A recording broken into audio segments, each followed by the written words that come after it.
एक बार की बात है। रामू नाम का एक लड़का रहता था। वह अपनी दादी के साथ रहता था। क्योंकि रामू के पास उसके माता पिता नहीं थे, इसलिए उसकी दादी ने उसे बहुत लाड प्यार दिया।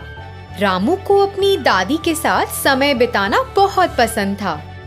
रामू हर दिन स्कूल जाता था, घर लौटता था और अपनी दादी की कहानियां सुनता था। जल्दी ही उसने अपनी 7वीं कक्षा पास की। आगे की पढ़ाई के लिए उनके गांव में कोई स्कूल नहीं था, इसलिए रामू घर पर वापस आ गया और अपनी दादी की दैनिक कामों में मदद करने लगा। जब वह घर के कामों में मदद कर रहा था, तब उसने अपनी दादी की मदद से चाय बनाना सीखा। रामू बहुत कुशल था और वह जो चाय बनाता था वह स्वाद में बहुत लजीज थी। हर बार जब वह अपनी चाय का स्वाद लेती थी, तो उसकी दादी उसकी तारीफ करती थी। रामू हमेशा मेहमानों और अपने दोस्तों को चाय परोसता था।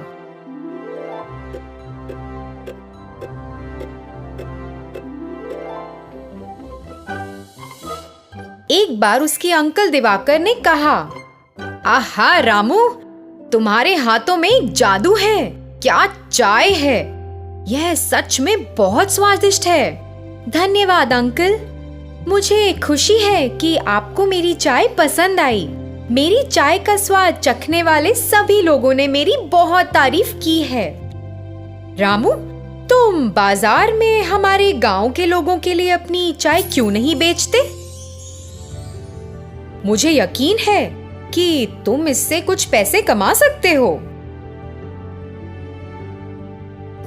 रामू ने उनका सुझाव लिया और गांव में बेचने के लिए चाय बनाई। सभी को चाय का स्वाद बहुत पसंद आने लगा और यह बात पूरे गांव में फैल गई।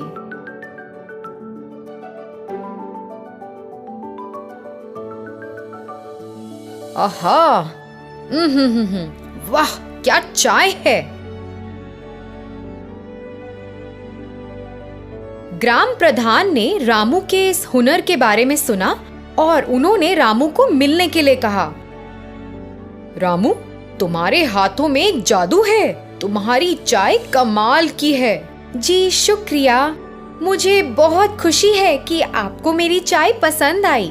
रामू, अपने भविष्य के बारे में सोचो। अब तुम बच्चे नहीं हो।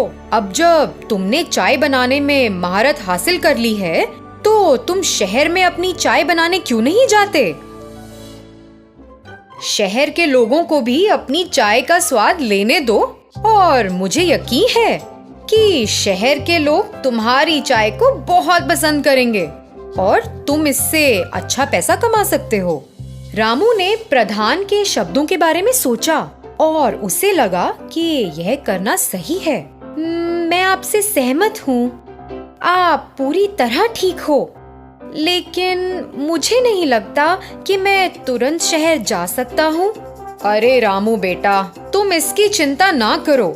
मैं अभी के लिए खर्चा संभाल लूंगा। पैसे ले लो और तुरंत शहर जाओ। रामू गांव के मुखिया से सहमत हो गया। अपने पैसे लेकर शहर चला गया।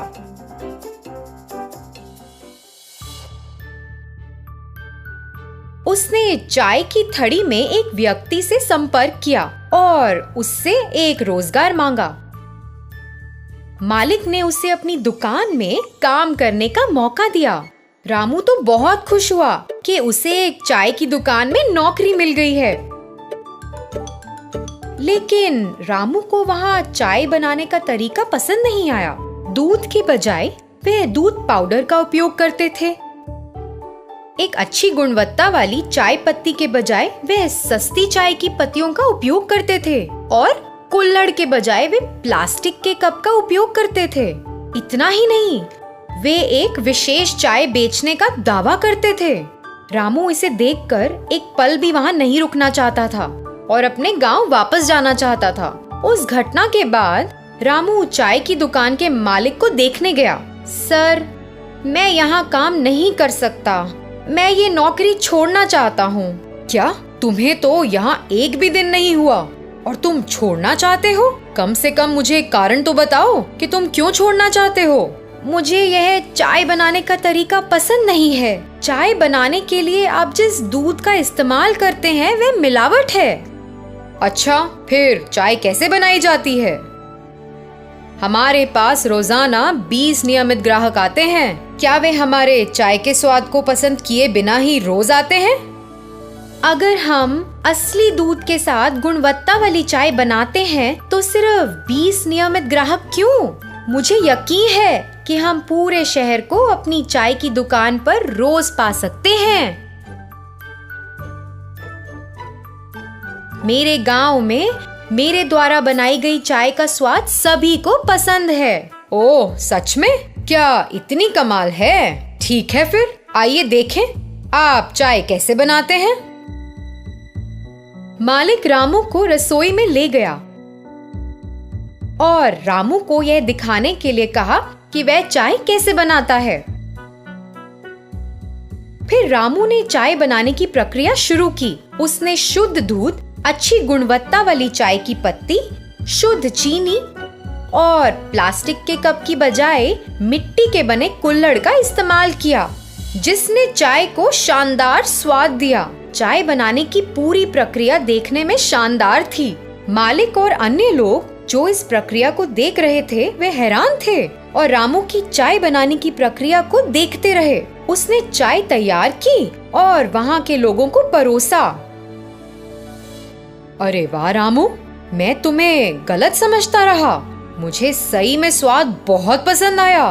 वास्तव में प्रक्रिया बहुत बढ़िया है। अब से हम तुम्हारे नुस्खे के अनुसार चाय बनाएंगे। हम अब पुराने नुस्खे का उपयोग नहीं करेंगे। तब से मालिक ने चाय बनाने के लिए रामू के तरीके का इस्तेमाल किया। लोग चाय की दुकान पर रोज जाने लगे। चाय का स्वाद लेने के लिए अपनी बारी का इंतजार करते थे और दुकान में खड़े होने की भी जगह नहीं थी। पहले से भी अधिक मुनाफा किया। रामू को एक अच्छा नाम मिला। उसके कौशल को पहचाना गया और लोगों ने उसके हाथों में जादू और उसकी चाय के दिव्य स्वाद के लिए उसकी सराहना की। रामू को शहर में एक अच्छा नाम मिला और वह अपने गांव लौट आया। उसकी दादी को उस पर बहुत गर्व था और वे दोनों गांव के मुखिया को देखने गए और उनका आशीर्वाद लेने गए। रामू ने मुखिया से लिया पैसा वापस कर दिया। मुखिया को रामू पर बहुत गर्व था और उसकी कड़ी मेहनत के लिए उसकी सराहना की। रामू को ग्रामीणों के सामने सम्मानित किया गया और जमींदार ने उसकी सफलता की कहानी सभी ग्रामीणों को सुनाई। रामू ने गांव के कई युवा बेरोजगारों को प्रेरित किया। सभी ने रामू से प्रेरित होकर अपने लक्ष्य के प्रति मेहनत करना शुरू किया। किसी ने भी गांव में गरीबी या बेरोजगारी नहीं देखी।